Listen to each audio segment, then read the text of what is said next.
Questions? Last week about possibly Tate and Tyleek maybe getting a shot this week. Is that still the plan, or are you guys going to hold them out?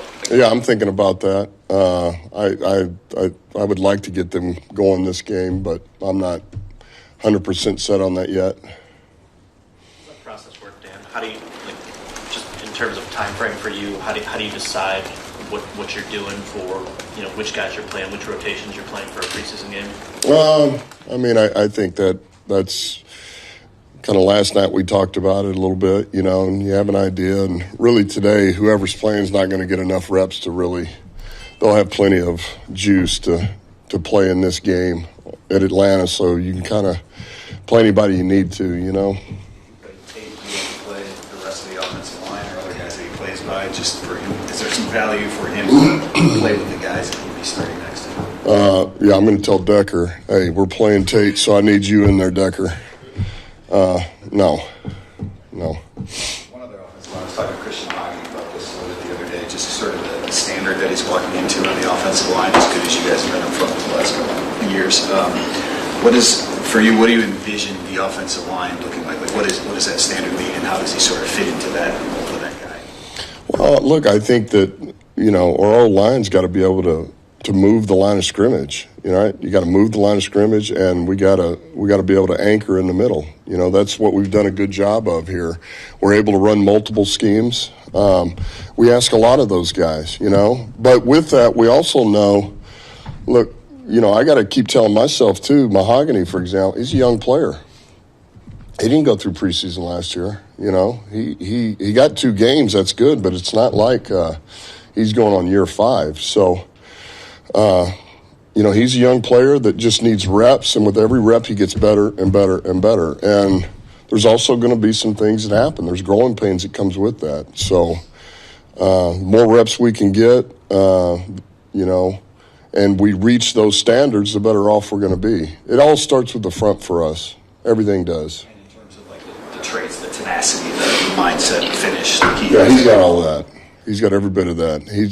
He's like most young players. He just needs experience, and that comes with time and reps over and over and over. But he's improving.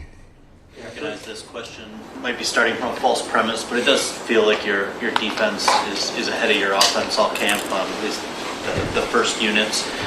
How do you balance, excitement about the defense or concern about the offense? How can you tell, where those guys are at when you're just facing each other each day? Yeah, it's a good barometer to try to, figure out exactly where you're at.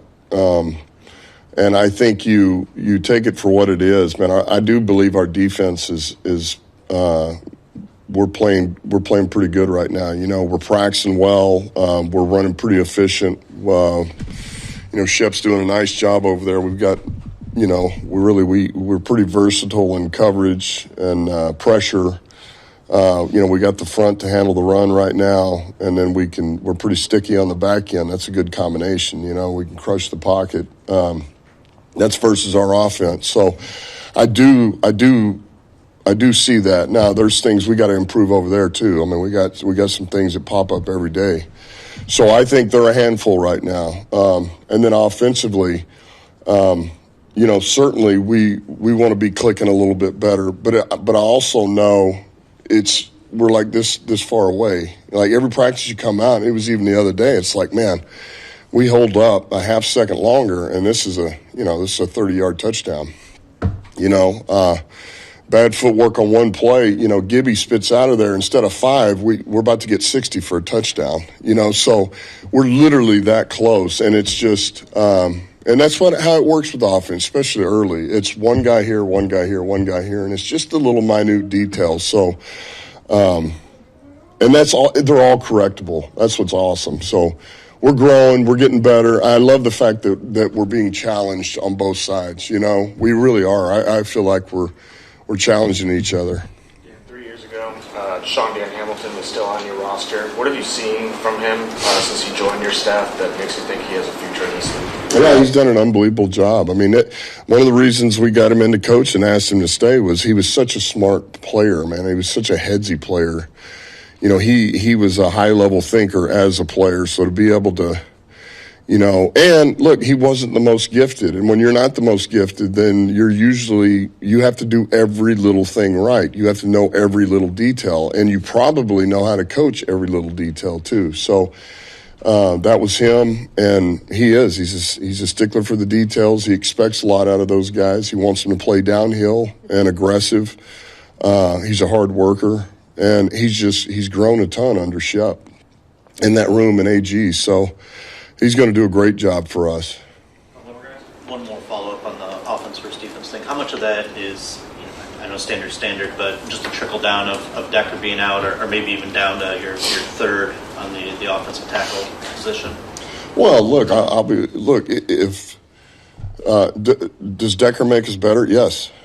I mean, yes, he's a good player. But it's also, as with any of that stuff, you still got to be able to move the ball if you don't have one of those guys or two of them or three of them or whatever the case may be. And so you tinker with some stuff. You try to make it work. You keep a few more guys in on protection than maybe you ordinarily would. But that's part of the task of moving the football against your defense in practice, And it's not a full-scale game plan against yourself. You're trying to get some of your plays going, run some of your stuff, but yet if you can't block Hutch and he's going to blow every practice up, then that's not good either. So, but listen, we're good. It's all part of the process of working through it and letting guys grow and get reps.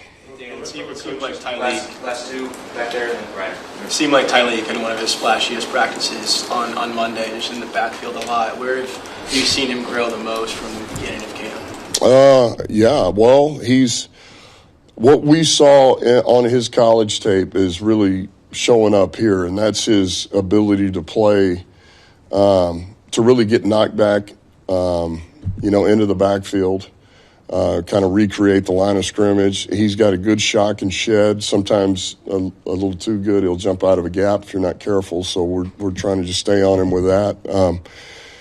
And then he can get an edge. His rush, he can get an edge. He's trending the right way. He's growing. We just got to get him in better shape, and that'll come there again with reps. We're going to give those guys today a ton of reps, out there.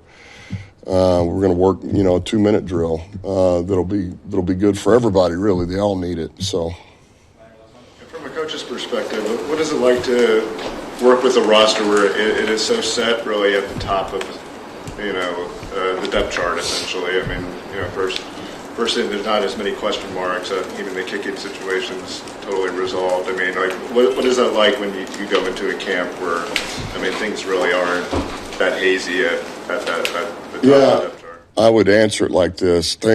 I thank the Lord that we've got players that love ball, man, and they work their tail off and give us everything they've got. And most of them have the ability to make some plays for us. That's what I love, man. So these dudes lay it on the line, and they play for one another, and I'm fired up that we got them. Before you go, just the guys that left practice the other day, any concerns? O'Connor. Love it. Shamarko. Yeah, they're all, it'll be whatever, a week on a couple of guys. Love it, maybe 10 days, but they're good. It's just going to take a minute. Yep.